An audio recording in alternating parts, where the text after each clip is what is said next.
action organization, and I was able to actually work with ACTA because I was in the government and we were not allowed to work with ACTA.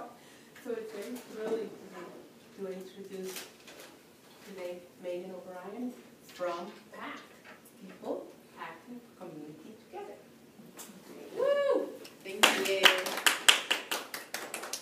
Thank you. As she said, my name is Megan O'Brien, and I am the lead organizer with the PACT organization, which is People Acting for Community Together. Has anybody heard of PACT before? No? So PACT is, you'll see on your sheet there, it is a coalition of 34, right now it's officially 32 congregations and 2 universities. But we do have 4 more congregations that will be joining in November to be making it 36 congregations and 2 universities.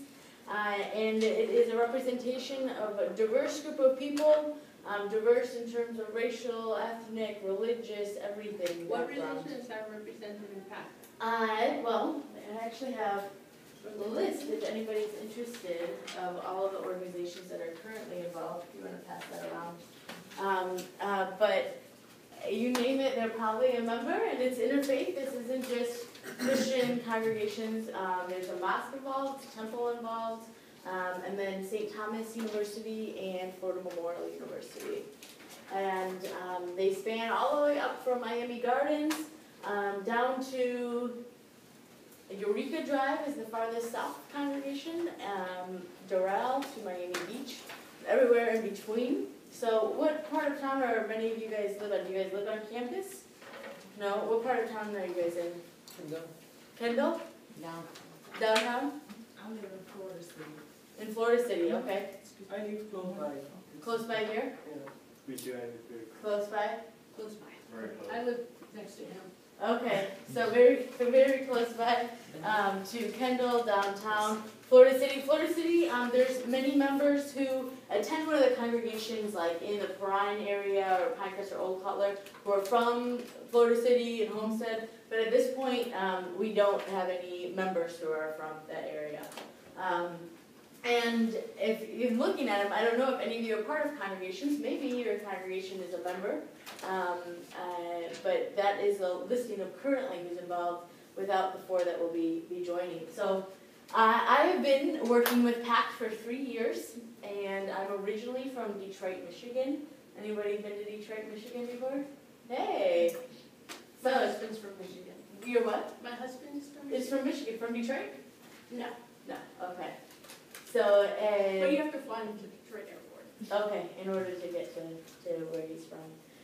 Well, I'm from Detroit, Michigan, and that has a lot to do with my story of how I became a community organizer.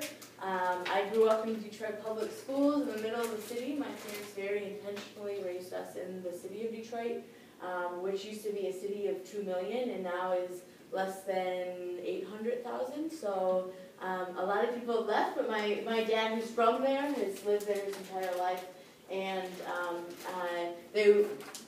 I grew up in a great neighborhood of other families who were very intentional about raising us in Detroit, and therefore, already by 16, my first little station wagon had been stolen out of my driveway,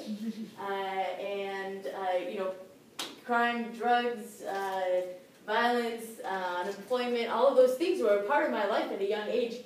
You know, as a teenager even, I don't think I quite comprehended that that wasn't normal. It wasn't until I was a little bit older that I thought, oh, not everybody lives like this, right? And as I started to unpackage why even understand what community organizing is or how effective it is or why I wanted to learn more about it, I think of my mother who would be great at what I do. She's in a different field, but when I was in the 7th grade, I would come home every day and tell my mom about how I saw Aladdin again, and The Little Mermaid in math class, and how many crossword puzzles I did in my language arts class, and how great Oregon Trail was, because that's usually how I spent most of my day. And my mom was furious when she found out how many crossword puzzles I had done and how many times I'd seen Aladdin. And so she got on the phone, and I can picture her at the kitchen table calling up other moms, dads, grandparents, aunts and uncles to say, hey, do you realize what's going on, in Jack's class or James' class or Megan's class, and trying to get parents together. And she did. I remember after soccer practice, literally in my cleats, going to the school board hall, wherever they were meeting in Detroit, and then literally talking in front of school board members to try and do something and call attention to what was going on in our school. And I still don't quite understand, but I know it had something to do with one of our teachers who would sit outside and drink Pepsi outside of a class, and they couldn't really do anything about it, and so they were trying to get the principal involved, and the principal was good friends with the teacher, and just all this mess. And so we went multiple times to the school board, but nothing happened. The parents were so frustrated, but nothing happened. They just didn't have the power to make those changes. And by the 8th grade, my mom pulled me out, or my parents pulled me out, and we drove 20 minutes on the other side of the city to another school. And there was a few families who did that. And I was upset because I was leaving most of my friends, right? But when I look back at it, in fact, I still go to visit my parents a few times a year, and many of the same kids that I grew up with, that were my best friends, still live on that block or right around the area. And there's only one other person who had the opportunity to go to higher education. Many people weren't prepared for high school, dropped out of high school. Some finished high school, but didn't feel prepared to go on to higher education. And there's a drastic difference between a few of us who switched schools and a lot of people who didn't. And that's a systemic problem. There was something wrong, not just with how our parents were raising us. It was something to do with the school and with the school system. And that makes me angry. That's fuels me in terms of how working late hours and being frustrated. That image of my mother at that kitchen table calling parents is something that really motivates me, because I know that had they been more effective, had they been better organized, had they had the power to make changes, things would be drastically different, not just in my life, but for the 35 kids that were in my class at that point. So that's a little bit of my story of how I'm here. And of course, that goes on to being in different situations. I lived in South America, in Venezuela for a while, and that's where I learned. What were you doing in Venezuela? What was that? What were you doing in Venezuela? I was working for a nonprofit organization in Santa Elena, which is in a border town in the south of Venezuela, 10 minutes from Brazil. And that exposed me to a lot of other systemic issues in my organization, and it was more of a service organization with volunteers. And I realized that I wanted to be involved with something that was grassroots and systemic, really root level changes. And I learned about community organizing through somebody I met there. And when I came back to Michigan, somebody introduced me to DART, which is Direct Action and Research Training. Direct Action and Research Training, and I was accepted into a 4-month training at the beginning, which was a few years back. They don't actually have that 4-month training anymore, in Dayton, Ohio, where I learned about what community organizing is all about. And at a training, I met some people from Miami, and they said, hey, you speak Spanish. And there was a position here in Miami, and so I moved down here in November 2009. It's about to be my 3-year anniversary. Did you start PACT? No, because I'll talk about. I'm looking at the years here, and I'm like, whoa. No. I met some leaders that work with PACT, and I'll talk more about that. And they asked me to come down here. So that's a little bit of my story. And can I ask you something? Mm-hmm. I hope everybody else will feel free to ask things so that I won't feel so conspicuous, like I'm torturing you. But what was it that your parents were seeking to do by raising you in inner city Detroit? Well, there's, I guess, a lot of reasons, but very much a commitment to making a city that many had abandoned and recognizing all the benefits of what it did have to offer, and being really a part of the change and a part of a strong community that want to stay. It wasn't just my parents, you know, I grew up in a neighborhood, it's called Rosedale Park. It's on the west side of the city, and what must have been maybe a square mile of people who were really committed to staying there. So I grew up, my best friends are still the people who I grew up with, and people who are also really committed to being a part of the change in Detroit and sticking with it. My mom's from Chicago and my dad's from Detroit, so my mom has grown for her appreciation and passion for and representing the city of Detroit. So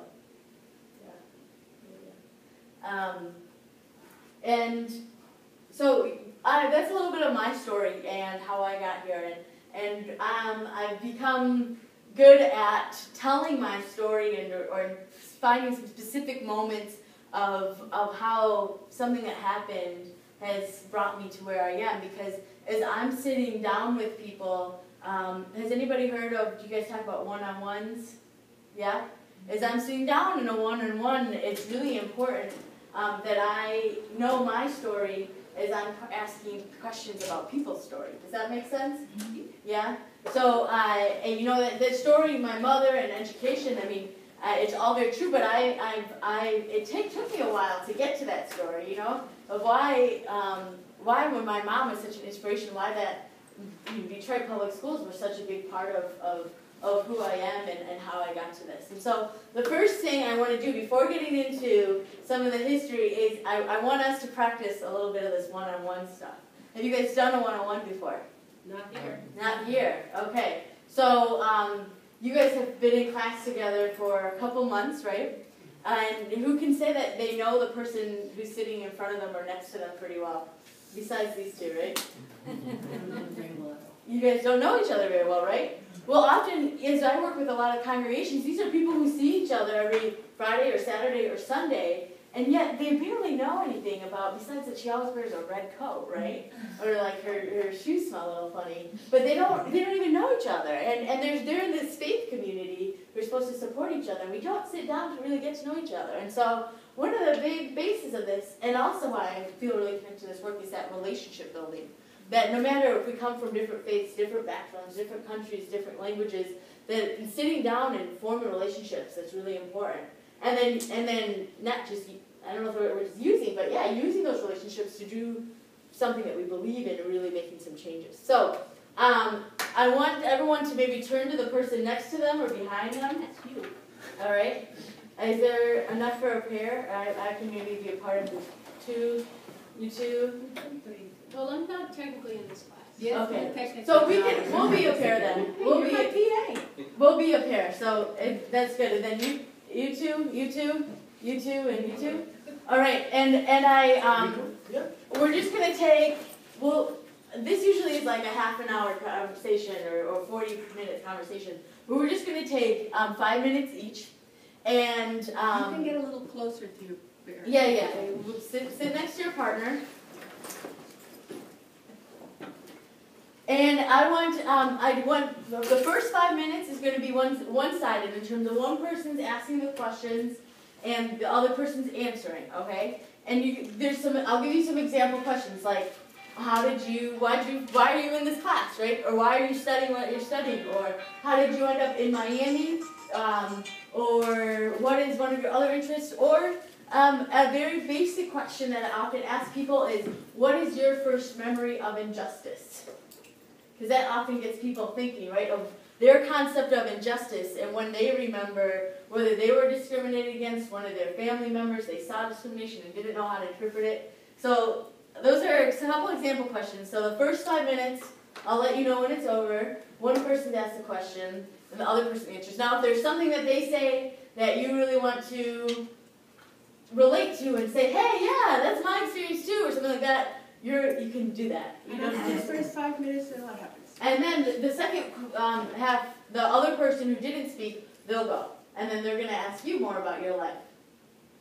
Sound good? So the person who's closest to the wall, or closest to this wall, whoever, you'll go first. I'm so like, Yeah, this wall or that wall, you'll go first. And then when it's 5 minutes, I'll let you know. What is your first experience? Do we need? No, in fact, don't write notes. I never take a notebook into a meeting because you want to be listening. And if you're writing notes, you're probably not fully listening. So just fully listen, and then we can write notes afterwards. So, what was your name? Carrie. And you're Which city of India? what's your role in this? mostly it's just she has a TA that's assigned to the school, but I know she has her students. What is your background?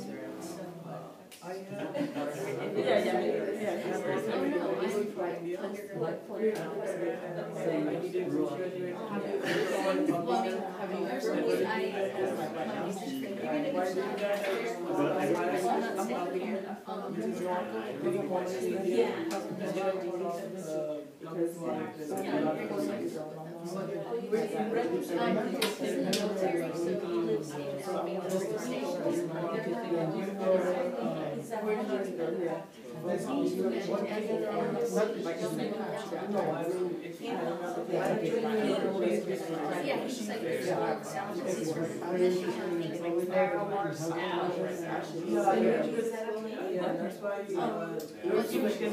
He would start that way. That's what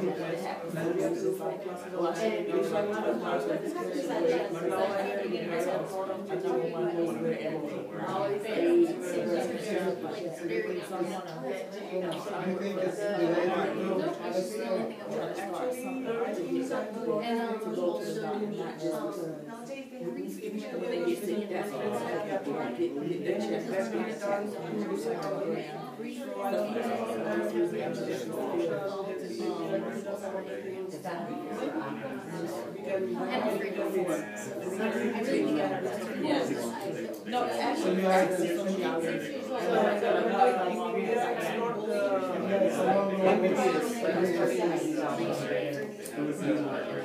yeah. Are you living here with your family? Are you married?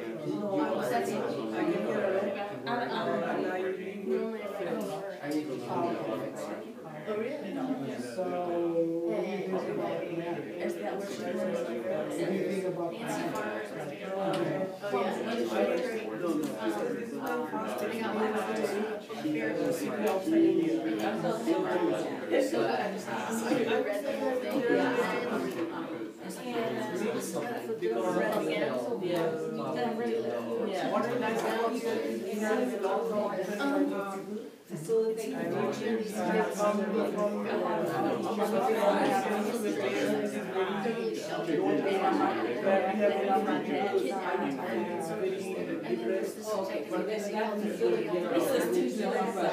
Run by these 3 guys.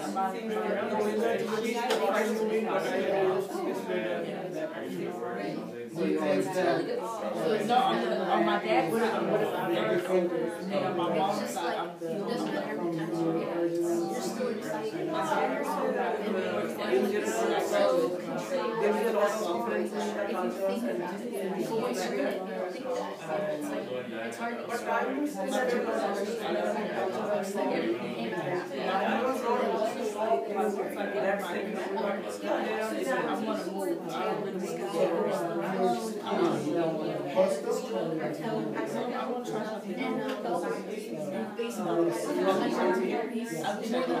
I know little like little words like they teach Spanish. Because I actually in college I actually had to Suburban, yeah, suburban. They're always traveling, but it's almost never really Yeah, class mostly, now. I last day now, I have been But it seems like a weird time.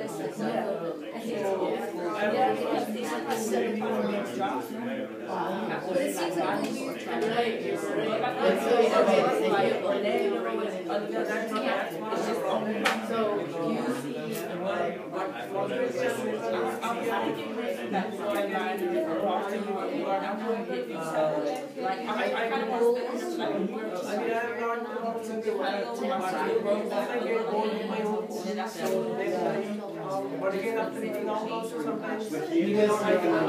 Yeah, I love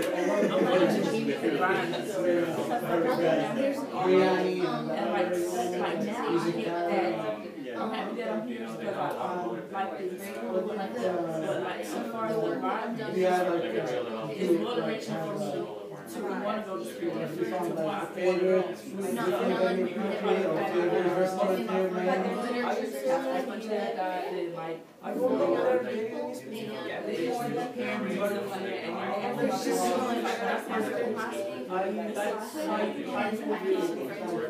although I haven't had much time to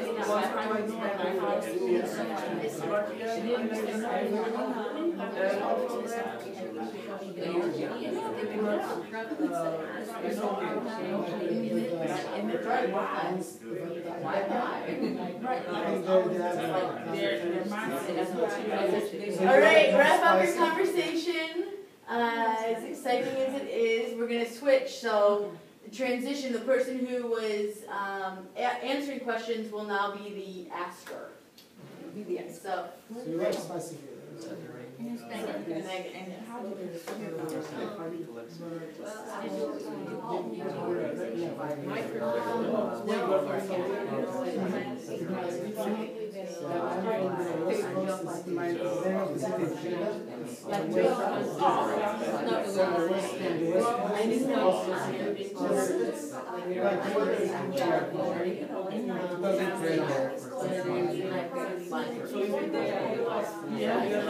No, Saudi Arabia is one of the big cities, like it's a big city. One of the major cities. With the J. So one of the big cities in Saudi Arabia.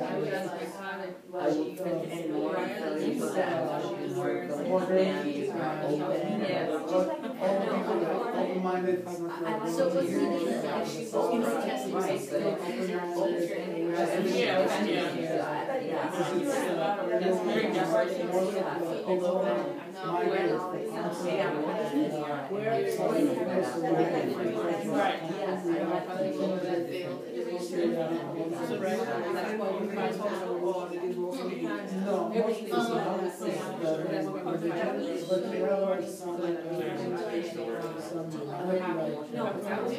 Subgroups that focus on, but mostly the majority we don't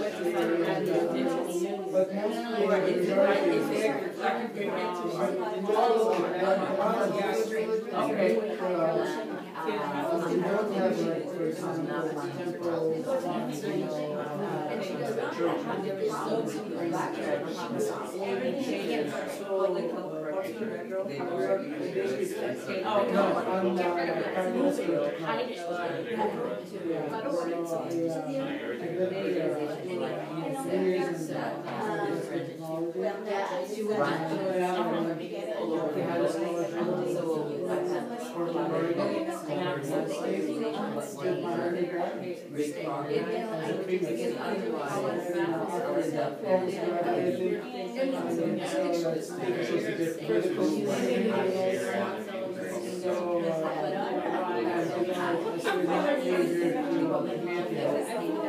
there I found that the community health more interesting.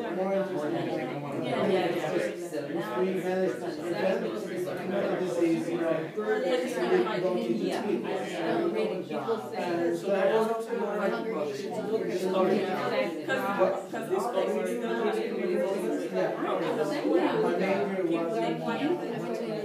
insurance and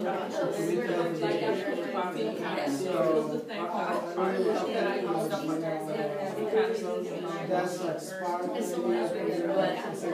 We have one of the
All right, wrap up your conversation. Your final question. So how was it? They just came last week. Right. Thank you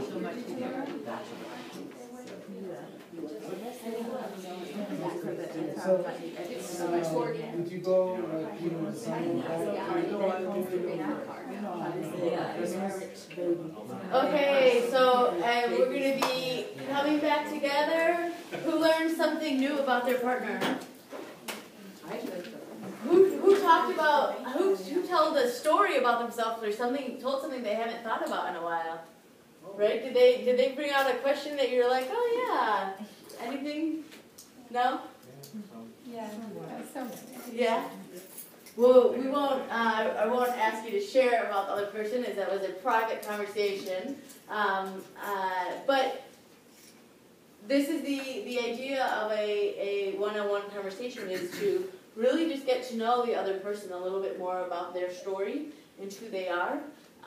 And then often, depending on what I'm talking with that person about, is connecting what they say to what's going on, right? So, and often I'll ask, what's your first memory of injustice, or what's going on in the community that you're concerned about? And within that, neighborhood safety, unemployment, well, why? And understanding how their lives are really connected to that issue. And then from there, connecting into the work that we're doing. So don't forget about these conversations. We'll come back to this idea of one-on-ones, and I'll be referring to it. But I'm going to give you a little bit more of a background, not just on PACT, but the idea of this work. Some of this might be a little bit repetitive, as you guys clearly have learned about organizing. But I'm going to be telling a story about a river. Have you guys heard the river story? They have. They have it. Okay, so I'm going to be telling you a story about a river, and it's kind of a cool way of thinking about organizing, and a way when people are like, what is that class about? You guys can repeat it, and maybe my friends still don't quite understand what I do. But when I told this story, it gave them a little bit more of an understanding of this kind of work. So, PACT, as I said, it's 34 congregations and universities, and we represent about 50,000 people. So that includes all the members, some of the congregations. We've got some huge, like some of the Baptist and Catholic churches and congregations have over 4,000 to 5,000 people, and then the universities have 4,000, 5,000, 6,000, 7,000. So that's where the 50,000 come from. And we've been around since 1988. when there was a group of 5 congregations in the northwest area. The Cathedral of St. Mary's was one of the main congregations at that point that came together and started to work together on PACT. So to give you Your mission statement. well, I'll be talking a little bit more about it, but will you read what the mission statement says? PACT unites, organizes, and trains leaders from diverse congregations, schools, and community groups to build a powerful community voice individually and collectively. We empower ourselves, hold officials accountable, achieve systemic change, and promote fairness, justice, and democracy in Miami-Dade County. Woo, thank you. Yes. And to further explain what that mission statement means, I'm going to be telling you a story about our cabin on the what's the river around here? What? The Miami River. No, we went on vacation. So my family and your family were friends. We went down to the Keys, right? Because our families are really good friends, and every year we go down to the Keys to vacation with each other. And we've been going down for like 20 years. Our parents are best friends, right? Everyone can imagine this? Yeah? Okay. So this year, it's time for vacation, and we pack our bags, get down to the Keys. We're about to jump in and begin our relaxing vacation, and we see the sign. What does this sign say? No swimming, boating, or fishing. A no swimming, boating, or fishing sign. Oh my gosh, we just drove 3 hours to get down to the Keys, our favorite swimming hole, and there's a sign that says no swimming, boating, or fishing. This one's a little bit worn out, but it's the EPA posted this because there's no EPA sign, but either way. The EPA posted there's no fishing, no fishing, boating, or swimming, so we're totally upset, and we are complaining that how could this ruin our vacation? But we're very smart individuals, right? So we just had to do some investigation. Who put up this sign?